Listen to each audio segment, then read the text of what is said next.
श्री शिवा नमस्तुभ्यम ओम नमः शिवाय। आप सभी का स्वागत है आपके अपने एस्ट्रो टीवी यूट्यूब चैनल पर।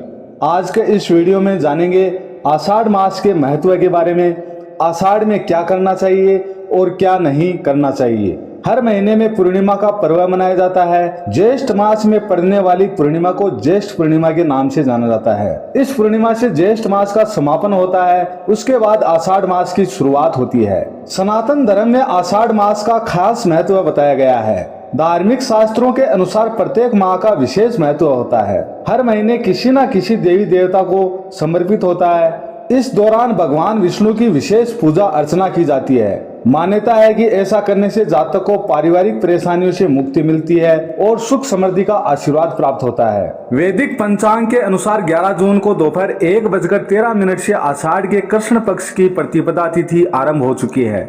12 जून को दोपहर 2:28 पर समाप्त होगी। ऐसे में उदया तिथि के आधार पर आषाढ़ माह 12 जून से आरंभ हो रहा है। इसके साथ ही आषाढ़ माह का समापन 10 जुलाई को हो रहा है। धार्मिक मान्यताओं के आधार पर आषाढ़ का महीना भगवान विष्णु को समर्पित है। आषाढ़ के महीने से भगवान विष्णु 4 महीने के लिए योग निद्रा में लीन हो जाते हैं। आषाढ़ माह में देवशयनी एकादशी पड़ती है। शास्त्रों के अनुसार देवशयनी एकादशी के बाद से सभी प्रकार के मांगलिक और शुभ कार्यों पर रोक लग जाती है। इस माह में श्री हरि का पूजन करना विशेष फलदायी माना गया है। प्रिय मित्रों, वीडियो में आगे बढ़ने से पहले मेरा आप सभी से अनुरोध है कि अगर आप लोग भी चाहते हैं कि भगवान विष्णु और माता लक्ष्मी का आशीर्वाद आप लोगों पर बना रहे तो इस वीडियो को एक लाइक करें। हमारे चैनल को सब्सक्राइब अवश्य कर लें ताकि हमारी हर आने वाली वीडियो का नोटिफिकेशन सबसे पहले आपको मिल सके। आइए जानते हैं इस माह में कौन से कार्य करने चाहिए और कौन से नहीं।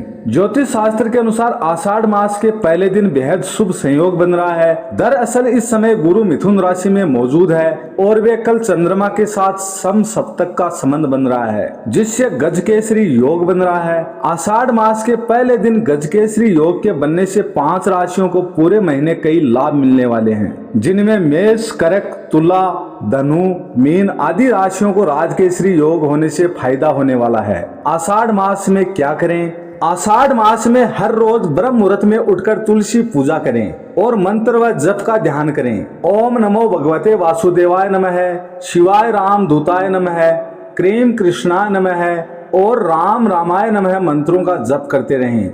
हर रोज सूर्य देव को अर्घ्य दें और आदित्य हृदय स्रोत का पाठ करें।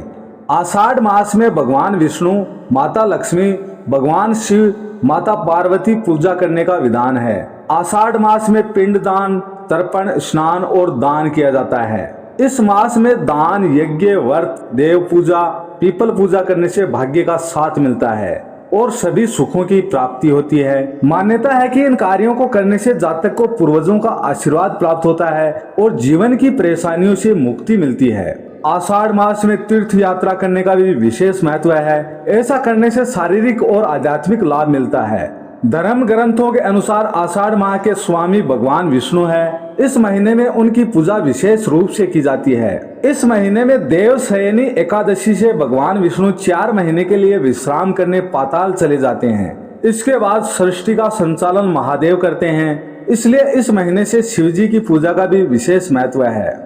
इस महीने में किया गया दान शुभ फल प्रदान करता है। ग्रंथों में आषाढ़ महीने के प्रत्येक गुरुवार को भगवान विष्णु के वामन रूप की पूजा का विशेष महत्व बताया गया है। इस दिन छोटे बच्चे को भगवान वामन का रूप मानकर भोजन करवाया जाता है और दान भी किया जाता है।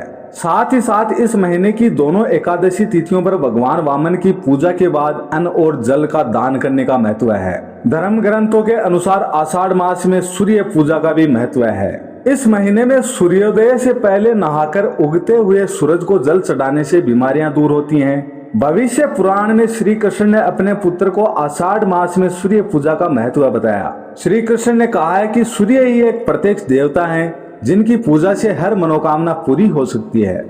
आषाढ़ मास में ब्रह्मचर्य के नियमों का पालन करना चाहिए।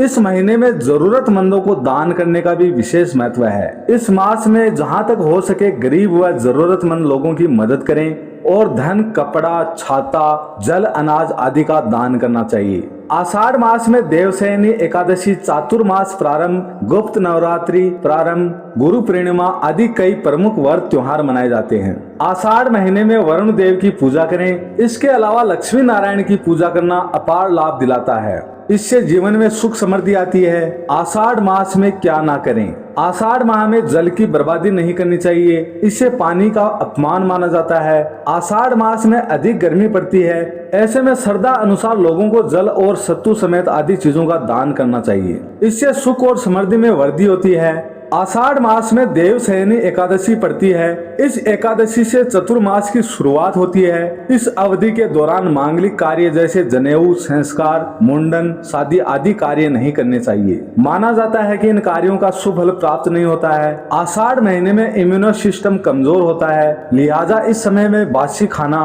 और गरिष्ठ खाने से परहेज करना चाहिए। इसके अलावा आषाढ़ मास में हरे पत्तेदार सब्जियों का सेवन नहीं करना चाहिए, क्योंकि उनमें कीड़े लगने की संभावना होती है। स्कंद पुराण के अनुसार आषाढ़ मास में एक समय ही भोजन करना चाहिए। आषाढ़ मास में मसालेदार भोजन से बचना चाहिए और तामसिक चीजों जैसे शराब, मांस और मदिरा आदि का सेवन नहीं करना चाहिए। इस मास में तेल वाली चीजों से भी बचना चाहिए। आषाढ़ माह में देर तक नहीं सोना चाहिए, इससे इंसान का शरीर निरोगी रहता है। इसके अलावा तामसिक चीजें जैसे शराब और मांस, मदिरा के सेवन से परहेज करना चाहिए। आषाढ़ मास में बैंगन, मसूर, दाल, गोभी, लहसुन, प्याज आदि का सेवन करने से बचना चाहिए। इस मास में मांस, मछली, मदिरा, अन्य नशीले पदार्थ और अनैतिक कृत्यों से दूर रहना चाहिए। इस माह में क्रोध, अहंकार, घमंड आदि चीजों से दूर रहना चाहिए। इस मास में किसी का भी अपमान नहीं करना चाहिए, किसी को भी अपशब्द ना बोलने चाहिए। साथ ही घर पर आए हुए किसी व्यक्ति को खाली हाथ न लौटाएं।